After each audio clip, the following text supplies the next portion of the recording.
bertemu kembali di channel YouTube saya Ahmad Nawawi Lubis ya. Kali ini kita akan membahas kembali tentang materi SKL sifat koligatif larutan kelas 12 SMA dan MA ya. Oke, kali ini kita ambil topik tentang penurunan titik beku larutan ya. Oke, seperti ini soalnya, kita lihat di dalam layar ya. Oke, ini soalnya.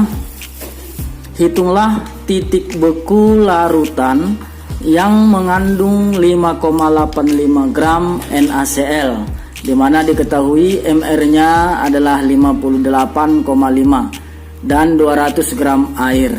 Oke, dan KF-nya adalah 1,86. Oke, ini adalah salah satu sifat koligatif larutan, yaitu penurunan titik beku. Tentunya satuan konsentrasi yang kita gunakan untuk menjawab ini adalah molalitas. Oke, di mana molalitas kita butuh massa terlarut dan massa pelarut ya. Oke, ya kita tuliskan kembali rumusnya seperti ini dia. Delta TF. Ini delta TF sama dengan KF dikali dengan M dikali dengan I. Oke, jika dia elektrolit kita ada harganya ya. Oke, ini tinggal kita masukkan angka-angkanya. KF ini adalah sudah diketahui di dalam soal, merupakan tetapan titik beku dari pelarut. Nilainya di sini 1,86. Oke, berarti ini sama dengan 1,86. Oke, dikali dengan molalitas. Molalitas adalah massa terlarut per mr, berarti massa terlarutnya tadi 5,85 ya. Oke, 5,85 gram NaCl per mr nya. Oke, massa molekul relatifnya seperti diketahui di redaksi soal ini adalah 58,5, berarti ini 58,5. Oke, kita kali dengan 1000 per volume per massa pelarut ya. Ini molalitas massa pelarutnya. Ini 200 gram air. Airnya atau pelarutnya adalah 200, berarti di sini per 200. Oke, seperti itu dia. Dikali dengan harga I. Kebetulan ini kan NaCl itu merupakan elektrolit kuat ya. Elektrolit kuat. Untuk mencari harga I-nya kita ionisasikan ya. Jumlah ionnya kita coba saya tuliskan di sini. NaCl ini kalau kita ionisasikan akan menghasilkan, ini nanti menghasilkan Na plus ya, Na plus dan Cl min, yang mana menjadi harga I-nya. Harga I-nya itu adalah jumlah koefisien dari ionnya. Oke, sini koefisiennya 1, enggak ditulis angka 1 ya, dia 1, ini 1. Oke, maka diperoleh dia 1 tambah 1, harga I-nya sama dengan 2. Oke, maka ini tinggal kita kalikan dengan 2. Oke, kali 2I. Ya. Oke, kita tewaskan yang bisa tewas ya. Yang mana yang bisa tewas? Oke, ini kemari 5 ya. Ini kemari 5. Oke, kemudian ini kemari 0,1. Oke. 5 kali 2 kan 10. 10 dengan 0,1 habis dia. Habis semua. Maka hasilnya adalah 1,86. Delta TF-nya 1,86. Satuannya adalah derajat Celcius. Oke. Kemudian yang ditanya, coba lihat lagi redaksi soalnya. Yang ditanya adalah hitunglah titik beku larutan. Yang ditanya titik beku larutannya, berarti di sini kita mencari TF aksen ya. TF aksen. Maka TF aksen itu adalah seperti ini dia. TF aksen sama dengan TF0, karena dia penurunan, berarti TF0 kita kurangi dengan delta TF ya. Delta TF. Oke, tinggal masukkan TF dari air itu kan 0 ya. Titik beku pelarut air sama dengan 0. Maka 0 dikurang 1,86, maka dia dapat nanti min 1,86 derajat Celcius. Oke, berarti dia membeku di suhu minus ya. Oke, seperti itu dia. Demikian untuk titik beku larutan ya, itu titik beku larutan. Oke, jika ada pertanyaan silakan di kolom komentar ya. Oke, kemudian untuk contoh soal kedua biar makin paham ya, ini masih tentang titik beku ya. Ini soalnya, hitunglah titik beku larutan yang mengandung 51,3 gram gula tebu dengan MR 342 dan 300 gram air. Berarti zat terlarutnya sebesar 51,3 gram, zat pelarutnya sebesar 300 gram. Oke, ini soalnya sama, namun kalau dia yang kedua ini kita pakai larutan yang non elektrolit ya. Kalau yang atas tadi elektrolit. Kalau apa bedanya? Kalau kita perhatikan, kalau dia di elektrolit, ini tadi yang atas di elektrolit, ini kita pakai I, ada harga I-nya. Kalau dia non elektrolit tidak ada harga I karena dia tidak terionisasi gitu ya. Atau bisa dibilang dianggap aja satu, dibuang gitu ya, karena satu tidak berpengaruh ke perhitungan. Oke, hitunglah titik beku larutan yang mengandung 51,3 gram gula tebu. Oke, kita masukkan ke rumus tadi bahwa delta TF ini sama dengan KF kali M. I-nya tidak kita pakai lagi karena dia gula itu tidak termasuk ke dalam asam basa garam ya. Artinya non elit. Oke. Tinggal kita masukkan angka-angka yang diketahui di dalam redaksi soal. Oke, ini KF-nya adalah ini 1,86.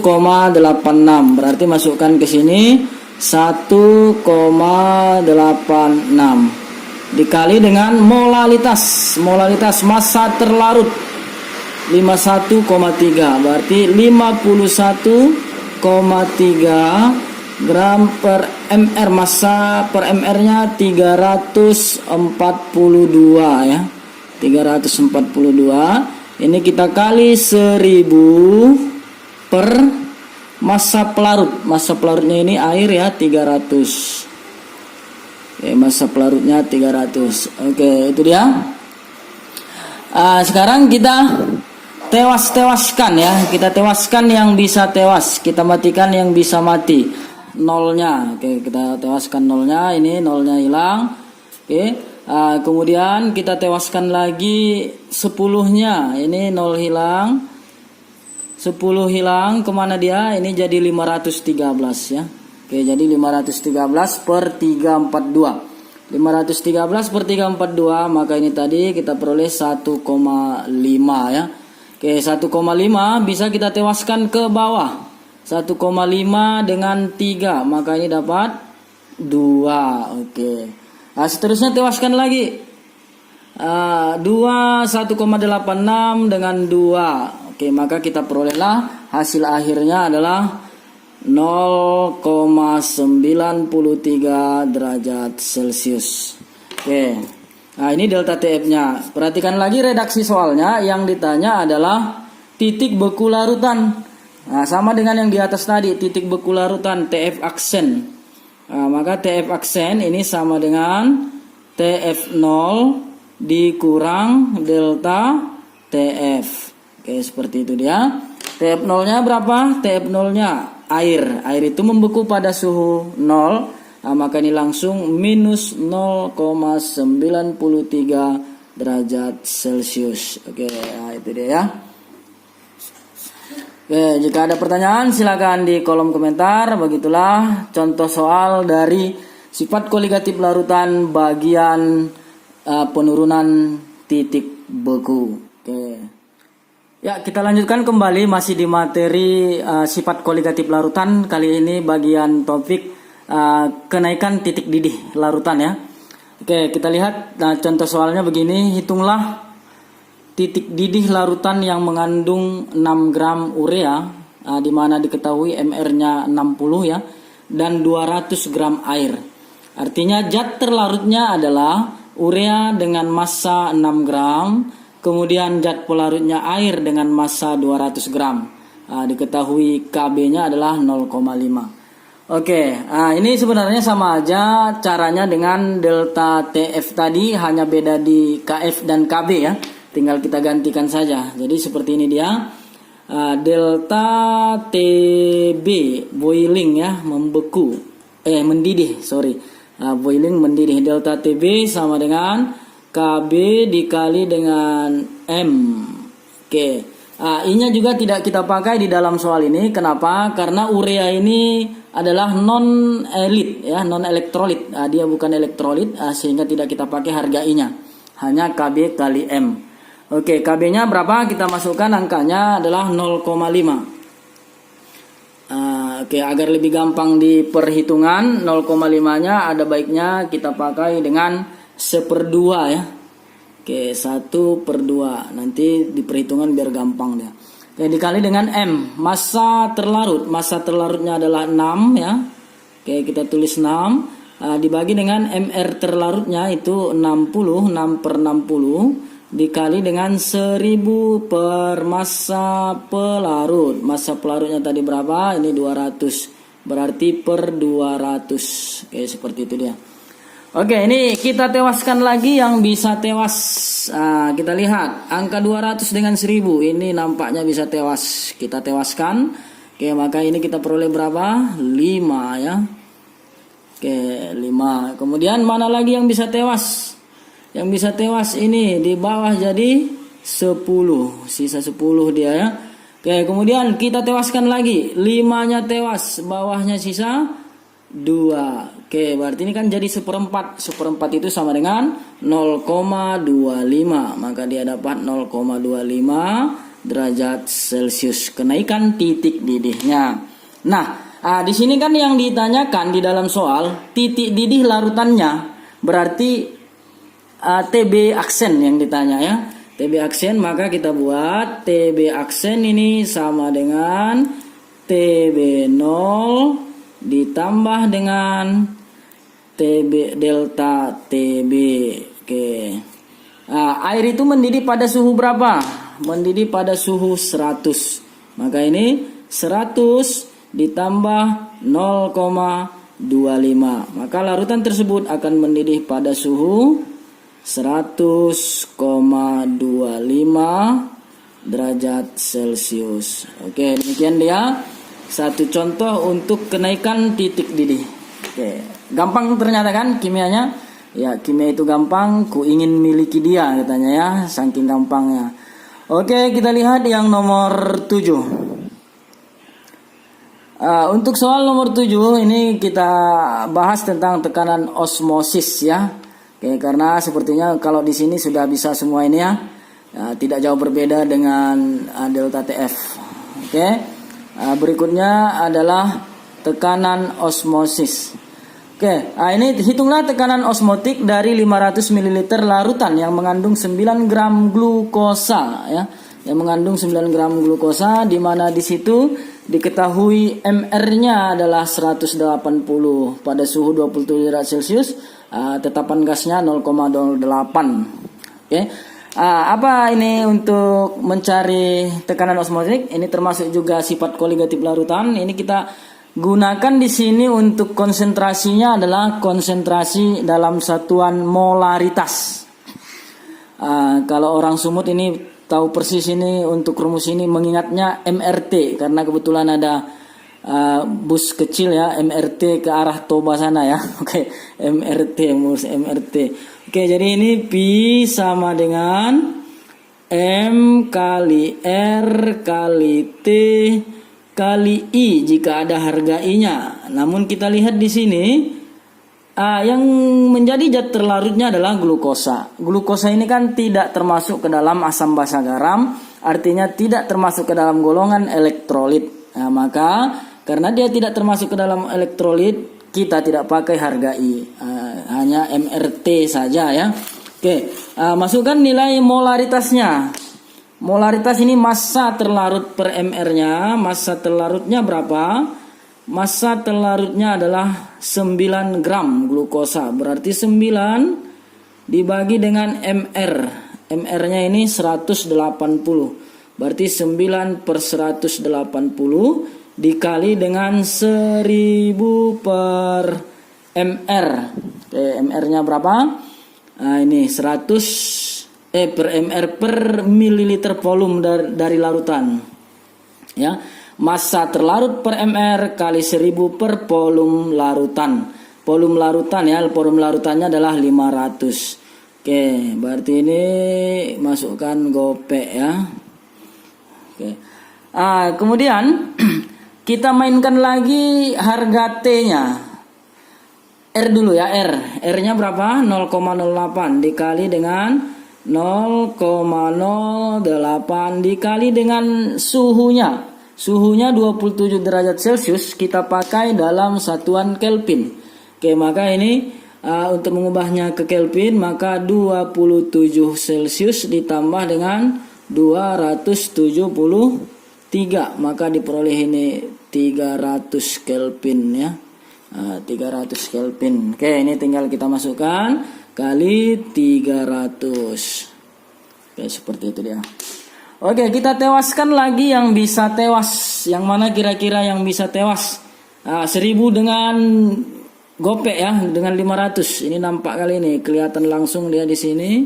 Oke, maka ini adalah 2. Oke. Duanya bisa kita tewaskan lagi nih ke bawah ini. 2 dengan 180, duanya tewas 180. Ini jadi 90 ya. Oke, jadi 90.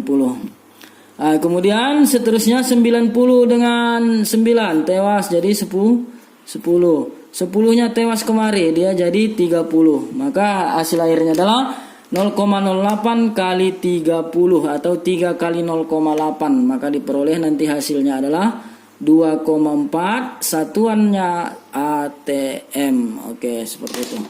Oke, itu dia, gampang ya, tinggal masukkan. Rumusnya sudah lengkap, tinggal kita masukkan. Oke, selanjutnya contoh berikutnya biar makin paham tentang sifat koligatif larutan bagian tekanan osmosis ya. Oke, yang berikutnya adalah ini dia. Jika tekanan osmosis NaCl 1,2 atm. Hitunglah tekanan osmosis glukosa pada konsentrasi yang sama katanya. Pada konsentrasi yang sama. Oke, ini konsentrasinya sama. Kemudian yang menjadi pembedanya di sini adalah kita perhatikan kalau dia NaCl ini merupakan elektrolit kuat. Sementara glukosa non elektrolit. Jadi yang membedakannya di rumus nanti adalah harga I. Gitu ya, harga I. Maka ini kita masukkan ke dalam rumus tekanan osmotik tadi. P sama dengan M kali R kali T kali I. Oke, untuk NaCl ya. NaCl-nya berapa? 1,2 atm. Oke, berarti ini 1,2 sama dengan molaritasnya. Molaritasnya ini kita cari MRT. Karena katanya tadi di sini perhatikan ya di soal pada konsentrasi yang sama. Karena pada konsentrasi yang sama antara glukosa dengan NaCl, MRT-nya juga pasti sama, gitu ya. MRT-nya juga pasti sama karena konsentrasinya sama. Maka langsung kita anggap aja ini MRT-nya ini menjadi X lah kita anggap ya. Oke, pemisalan X. Oke, X dikali dengan harga I. I-nya adalah NaCl. Oke, kita ulang kembali bagaimana mencari harga I-nya. NaCl ini kalau kita ionisasi, maka dia akan menghasilkan Na plus ditambah dengan Cl min. Na plus ditambah Cl min. Oke, ini 1 tambah 1, maka harga I-nya sama dengan 2. Oke, ini kita tinggal kali dengan 2. Kali 2, maka diperoleh X-nya sama dengan 0,6 MRT. Ini sama dengan MRT ya. Yang 0,6 ini sama dengan MRT. Oke. Berarti glukosa kan tidak punya harga I. Tidak punya harga I. Maka untuk glukosa Pi untuk glukosa, tekanan osetik untuk glukosa. Ini tinggal kita MRT-nya kan 0,6. Tinggal MRT aja sama dengan MRT gitu ya. MRT-nya dapat berapa? 0,6. Maka hasilnya adalah 0,6 atm. Oke, seperti itu dia. Oke, itu dia pembahasan soal tentang sifat koligatif larutan bagian tekanan osmotik. Oke, semoga bermanfaat. Selamat belajar, jaga kesehatan. Terima kasih. Assalamualaikum warahmatullahi wabarakatuh.